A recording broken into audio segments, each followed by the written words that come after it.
இப்போ +2ல் வந்து டிஃபரன்ஷியேஷன் அப்படிங்கிற விஷயம் பார்க்க போகிறோம். டிஃபரன்ஷியேஷன் அப்படிங்கிறதுக்கு முதல்ல ஃபார்முலாஸ் தான் இருக்கும். இந்த ஃபார்முலா தான் முதல்ல எழுதி போட போகிறேன். அந்த ஃபார்முலாவெல்லாம் நல்லா பார்த்துக்கணும். அதுக்கப்புறம் நம்ம டைப்ஸாக பண்ணுவோம். ஒவ்வொரு டைப், ஃபர்ஸ்ட் டைப் வந்தால் எப்படி பண்ணுறது, செகண்ட் டைப் வந்தால் எப்படி பண்ணுறது அப்படின்னு சொல்லித்தரேன். முதல்ல டிஃபரன்ஷியேஷனுடைய ஃபார்முலாஸ் எழுதி போடுறேன். y is equal to f of x அப்படின்னு இருக்கும். ஸோ இந்த சைடில் ஃபங்க்ஷன் என்னன்னு எழுதுவேன், இந்த சைடில் அதனுடைய டிஃபரன்ஷியேஷன் வேல்யூ என்னன்னு எழுதிடுவேன். dy by dx is equal to f dash of x அப்படின்னு சொல்லுவாங்க. dy by dx அப்படின்னா என்ன அப்படிங்கிறதுக்கு ஜாமெட்ரிக்கல் மீனிங் வரும், அது வரும்போது சொல்லித்தரேன். இப்போதைக்கு ஒரு ஃபங்க்ஷன் இருந்தது, அதை எப்படி டிஃபரன்ஷியேட் பண்ணுறது, எப்படி வகைப்படுத்துறது அப்படிங்கிறத மட்டும் ஃபார்முலாவாக எழுதி போட்டுட்ருக்கேன் பாருங்க. முதல்ல x to the power n.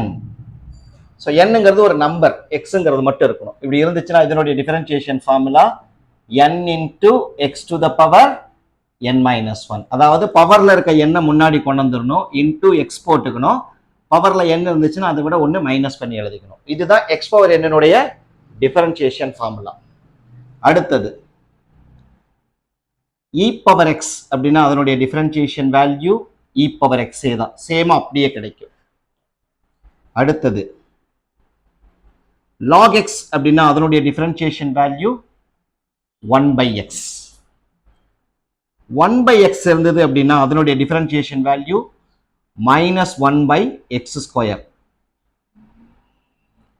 அடுத்தது ரூட் ஆஃப் x அப்படின்னு இருந்துச்சுன்னா அதனுடைய differentiation value 1/2 into root x. வெறுமனமே x மட்டும் இருக்குது அப்படின்னா அதனுடைய டிஃபரன்ஷியேஷன் வேல்யூ 1.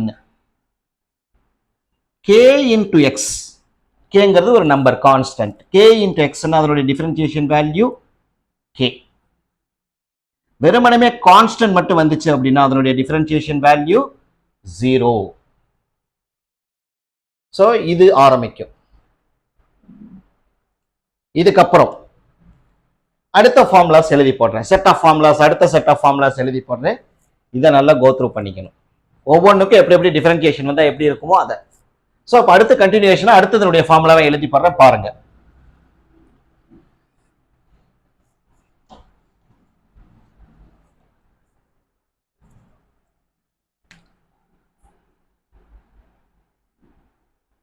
sin x அப்படின்னு வந்துச்சுன்னா அதனுடைய differentiation formula cos x. cos x வந்துச்சுன்னா அதனுடைய differentiation formula minus sin x.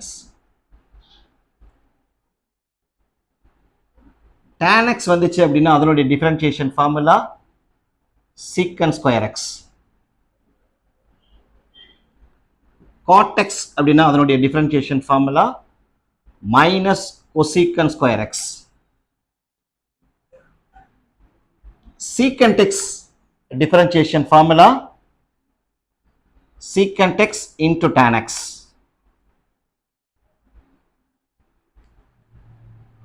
cosecant x னுடைய differentiation formula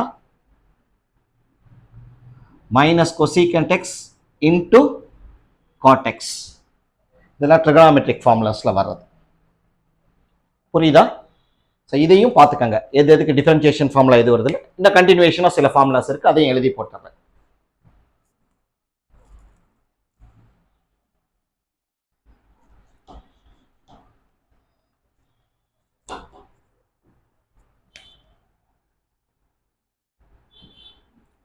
sin inverse of x அப்படின்னா இதனுடைய differentiation formula 1/√1 minus x². cos inverse of x இதனுடைய formula -1/√1 minus x². இது ரெண்டுமே sin cos ரெண்டுக்குமே இன்வர்ஸ்க்கு ரெண்டுக்குமே ஒரே ஃபார்முலா தான், ஆனால் சைனுக்கு பிளஸ் வரும், காசுக்கு மைனஸ் வந்துடும். அடுத்தது tan inverse of x உடைய formula 1/1 plus x². cot inverse x இதனுடைய ஃபார்முலா -1/1 plus x². பார்த்தீங்கன்னா ரெண்டு ஒன்று தான், இதுக்கு பிளஸ் வரும், காட்டுக்கு வந்து மைனஸ் வந்துடும். பார்த்துக்க. அடுத்தது secant inverse of x 1 by x into root of x square minus 1. Cosecant inverse of x minus 1 by x into root of x square minus 1. So இதெல்லாம் inverse trigonometric functionsக்கான differentiation formula. ஒரு 4-5 formula தான், கொஞ்சமாக தான் இருக்கும். அடுத்த மேட்ச்ல முடிஞ்சு பாருங்க.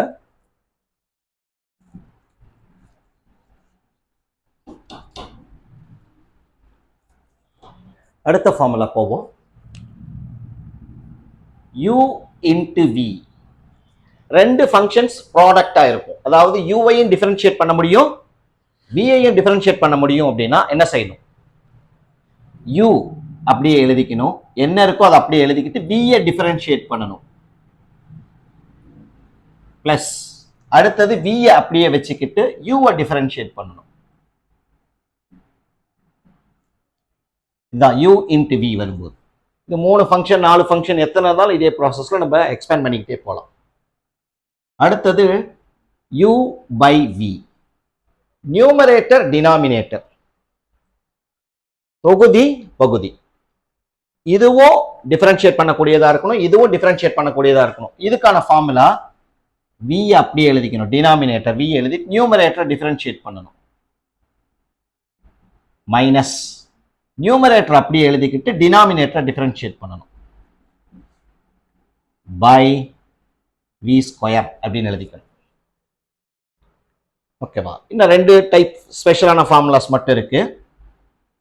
a to the power x, இதுக்கு முன்னாடி நம்பர் மட்டும் தான் வந்திருக்கும், இங்க வேரியபிள் வந்திருக்கும். ஸோ a power x அப்படின்னா அதனுடைய differentiation formula a power x into log a to the base e அப்படின்னு வந்துரும். இது a power x உடைய டிஃபரன்ஷியேஷன் ஃபார்முலா. புரியுதா? ரைட். ஸோ இவ்வளவுதான் நமக்கு ஃபார்முலா ஞாபகம் வச்சுக்க வேண்டிய விஷயம். ஸோ இந்த ஃபார்முலாஸ் மட்டும் ஞாபகம் வச்சுட்டீங்கன்னா டிஃபரன்ஷியேஷன்ல இருக்கக்கூடிய சம்ஸை நம்ம போட ஆரம்பிக்கலாம். ரைட்.